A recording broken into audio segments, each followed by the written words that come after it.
पूरी दुनिया में आजकल एक नई बात चल गई है कि साहब साइंटिफिक टेम्परामेंट होना चाहिए। हमें लोग बता रहे हैं कि साइंटिफिक टेम्परामेंट होना चाहिए, हमें बता रहे हैं। जब साइंस का साल दुनिया नहीं जानती थी, तब हमने सूरज से जमीन की दूरी नाप ली थी। जब दुनिया को पर्यावरण के बारे में पता नहीं था, क्लाइमेट चेंज के बारे में पता नहीं था, तब हमारे ऋषि मुनियों ने हजारों साल पहले अपने ज्ञान से यह बता दिया था कि धरती के ऊपर एकमात्र एक ऐसा पेड़ है जिसको बचाना जरूरी है। और उस जमाने में बहुत सारे शब्द क्वाइन नहीं हुए थे, तो आपको बहुत सारी चीजों के बारे में नहीं बताया जा सकता था, और शायद हमारे पूर्वजों ने उसको डिकोड करने की कोशिश नहीं की। उस जमाने में भी जो ये समझते थे कि ये चीज जरूरी है समाज के लिए, लेकिन तर्कों से, तथ्यों से इसको नहीं समझाया जा सकता। हमारे जीवन काल में एक ऐसा दौर आया कि रेगिस्तान से 1400 साल पहले ऊंट की पीठ पर खड़े होकर खजूर तोड़ने वालों ने पूरी दुनिया में जो नंगा नाच किया, और भारत के ऊपर जो 700-800 साल वो रहे, इस कालखंड में जितने भी आपकी किताबें थीं, जितने भी आपके ज्ञान के मंदिर थे, उनको लूटा। और बिहार के अंदर नालंदा जो विश्व की पहली विश्वविद्यालय था, उसकी लाइब्रेरी में आग लगाई और 4 महीने तक किताबें जलती रहीं। इस कालखंड के कारण आपको लगा कि अब हम पढ़ें कैसे, अब हमें पता कैसे चले। तो सनातनी संस्कृति लिखने से ज्यादा मौखिक थी, और आज भी नानी, दादी, परदादी जिनके घर में होंगी, वो आज के युवा से ज्यादा साइंस जानती हैं। इसलिए उनको पता है कि लोग ये जो नौटंकी करते हैं कि अमेरिका सबसे ज्यादा साइंटिस्ट है। 1958 में नासा बना, तब अमेरिका को पता चला दुनिया क्या है। 1958 में हमारे ऋषि मुनियों को उस समय पता चल गया था कि जमीन पर एक ही पेड़ है जो 24 घंटे ऑक्सीजन देता है। इसको कैसे बचाया जाए, तो उन्होंने साइंस की परिभाषा नहीं दी, आपकी आस्थाओं से जोड़ दिया और कहा कि पीपल की पूजा करना। इसका मतलब यह नहीं था कि पीपल कुछ पूजा के बदले में दे, क्योंकि पूजा करने से हम किसी के प्रति अपनी श्रद्धा प्रकट करते हैं। और उनका मकसद था ऋषि मुनियों का कि आप अगर पीपल के पेड़ की पूजा करेंगे तो वह आपको फल देगा, आपको इससे लाभ मिलेगा। लेकिन हमें यह पता नहीं था कि ऋषि मुनियों को यह पता चला हो कि इससे बीच में ऐसा कालखंड हो जाएगा, और उन ऋषि मुनियों के वंशज फल का मतलब आम अमरूद समझ बैठेंगे। तब उन्होंने कहा कि पीपल की पूजा करने का सिर्फ इतना ही उनका अर्थ था कि पीपल की पूजा करने के बहाने आप पीपल के पेड़ को हर मौसम, गर्मी बरसात में पानी देंगे, क्योंकि पीपल का पेड़ ही 24 घंटे ऑक्सीजन देता है। यह किस किताब में लिखा हो मुझे बता दीजिए। आपको कौन ज्ञान दे रहे हैं? जिनकी किताब में लिखा है कि धरती चपटी है, जिनकी किताब में लिखा है कि घोड़े के पर होते हैं। नुपुर शर्मा ने वो पर क्या उड़ा दिए कि कुछ लोगों के पर कट गए। इसलिए आप अपने होने पे गर्व करें। पूरी दुनिया में जितनी भी सभ्यताएं उसके बाद आईं, वो मिटी इसीलिए गईं कि वो किसी किताब की मोहताज थीं। आज के बच्चों को बताइए कि हम जब सनातन की बात करते हैं तो उसके मन के अंदर मंदिर में पुजारी नजर आता है। उस पुजारी के सामने कहीं 5000 की थाली, कहीं 2000 की थाली, कभी जल्दी से पूजा करो। वो तमाम इस वातावरण को देखता है और मंदिर नहीं जाता है। मंदिरों की संस्कृति भी भारत में बहुत बाद में आई है। सनातन में सिर्फ 5 तत्व हैं, 5 तत्व, उसके अलावा कुछ भी नहीं है। और ये 5 तत्व किसी ने नहीं बनाए हैं। ये 5 तत्व जब से ये ब्रह्मांड की उत्पत्ति हुई है तब से हैं। इसीलिए हमारे ऋषि मुनियों ने ये कहा कि सुबह उठ करके सूरज को जल चढ़ाना चाहिए। आपने उसकी विकृत रूप को मान लिया कि सूरज के ऊपर पानी चढ़ाने से भगवान खुश हो जाएंगे और कोई चमत्कार करेंगे। सूरज को पानी चढ़ाने के पीछे शुद्ध साइंस है।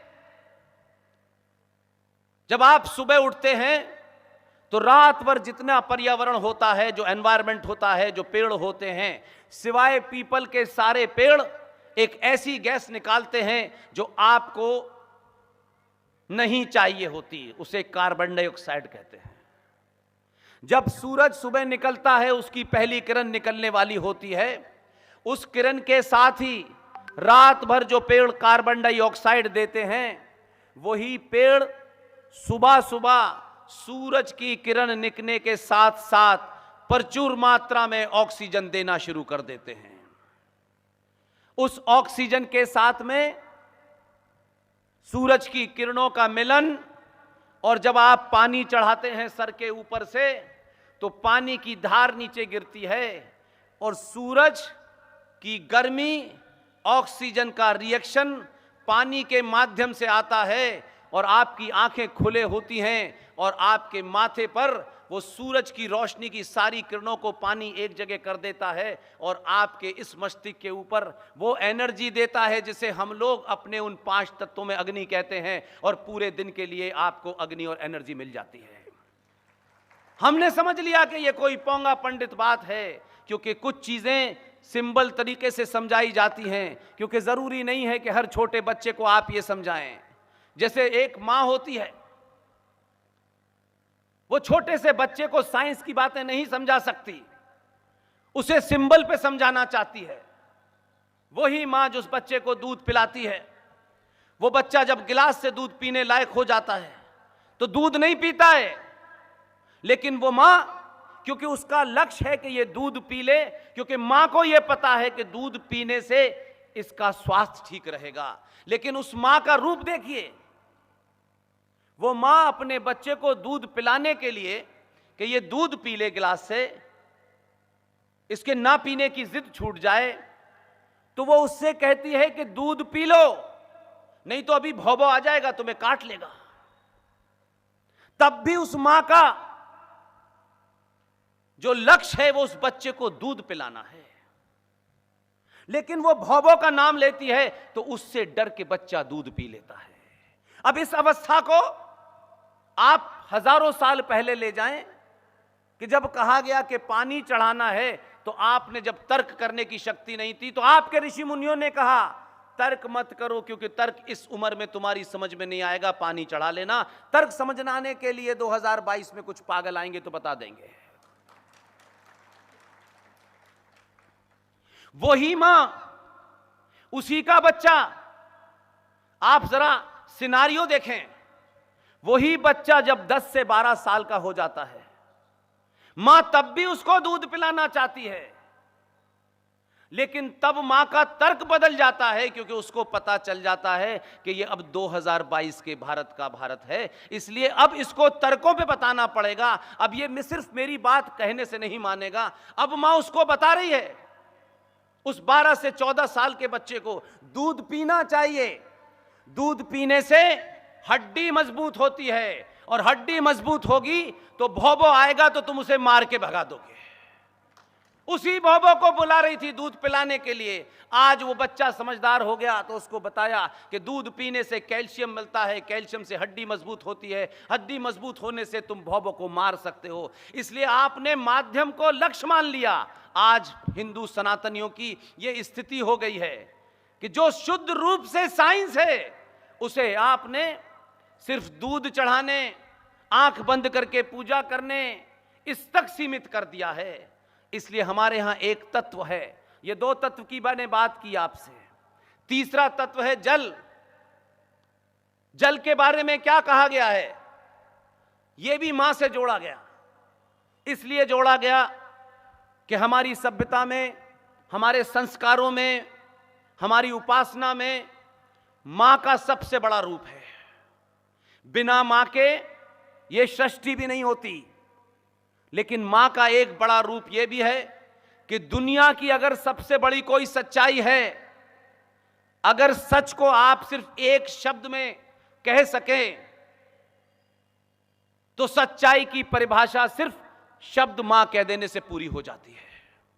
उससे बड़ी कोई सच्चाई नहीं है दुनिया में, क्योंकि आपके संस्कार अंग्रेजों के संस्कार नहीं थे।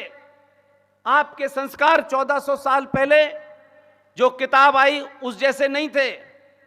इसलिए आज भी इस सच्चाई को कोई मिटा नहीं पाया।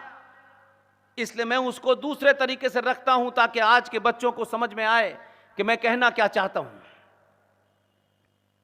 मां 9 महीने अपने पेट में एक बच्चे को जन्म देती है, 9 महीने तक उसको पालती है, उसको जन्म देती है। आप उसका रूप देखिए, फिर आपको समझ में आएगा कि यह क्यों इससे कनेक्ट किया गया। क्योंकि शादी हमारे यहां एक संस्कार है, कॉन्ट्रैक्ट नहीं है जो इस्लाम में होता है। इस्लाम में शादी कॉन्ट्रैक्ट है 2 लोगों के बीच में, और जब कॉन्ट्रैक्ट होता है तो साइन होते हैं उसमें कि अगर तुमने शादी तोड़ी तो ये जो सिक्योरिटी मनी है तुम्हें नहीं मिलेगी। इसी तरीके से इस्लाम में marriage is a contract between 2 people, और उस सिक्योरिटी मनी को महर कहते हैं कि अगर आपने शादी से महिला बाहर निकली तो ये जो महर की रकम है, जो कॉन्ट्रैक्ट की रकम है, जो सिक्योरिटी मनी है, ये आप लेने की हकदार नहीं होंगी। और एक तीसरा फलसफा है अंकल सैम के यहां का। उनके यहां शादी का कंसेप्ट ही नहीं था। ये जाहिल हमें देख के सीखे। आज के यूरोप की बात नहीं कर रहा हूं मैं उस वक्त के यूरोप की बात कर रहा हूं जब उनके यहां कंसेप्ट ऑफ शादी नहीं था, फिलॉसफी ऑफ शादी नहीं थी। उनकी फिलॉसफी में एक पुरुष और एक महिला का मिलन किसी सुख को प्राप्त करने के लिए होता है। इसलिए जब आप संस्कार की बात करते हैं तो मां का रोल जो हमारे यहां है, हमसे सीख करके कुछ लोगों ने अब मदर कहना शुरू कर दिया है, कुछ अम्मी कह रहे हैं, लेकिन हम हजारों साल से मां ही कहते हैं। और उसकी वजह मैं बताना इसलिए चाहता हूं ताकि आप उस बात को समझ सकें। मां उसी बच्चे को जिसको जन्म देती है, जन्म दे के वो बच्चा थोड़ा सा समझदार होने लगता है, वो मां जिस पुरुष की तरफ उंगली करके कह देती है ये तेरे पिता हैं, ये हमारा संस्कार है, मरते दम तक उस मां से सर्टिफिकेट नहीं मानते कि ये मेरा बाप है कि नहीं है, इसका सर्टिफिकेट दो। ये पराकाष्ठा है हमारे यहां मां की। वो जिस पुरुष की तरफ कह देगी ये तेरा पिता है, मैंने आज तक नहीं सुना, हो सकता है दिल्ली का मुख्यमंत्री मांग लेता सर्टिफिकेट, हमने नहीं मांगा आज तक अपनी मां से। ये हमारे संस्कार हैं। इसलिए मां शब्द दुनिया में सबसे ज्यादा पवित्र है। इसीलिए हमारे ऋषि मुनियों ने जितनी भी नदियां हैं सबको मां से जोड़ दिया, और कहा गया कि जितनी पवित्र तुम्हारी मां है उतना ही पवित्र तुम्हें गंगा को भी रखना है, जमुना को भी रखना है, सरस्वती को भी रखना है, भागीरथी को भी रखना है। कि वो जानते थे ये जल ही जीवन है, और जल जब तक पवित्र रहेगा तब तक जीवन चलेगा। तो नदियों को प्रदूषण से बचाइए, गंदगी से बचाइए। इसलिए गंगा आरती से उसे जोड़ा कि आपकी भावनाएं जुड़ जाएं कि गंगा को आप पलूट न करें, क्योंकि गंगा का पानी आपके जीवन के लिए जरूरी है, समुद्र का नहीं है।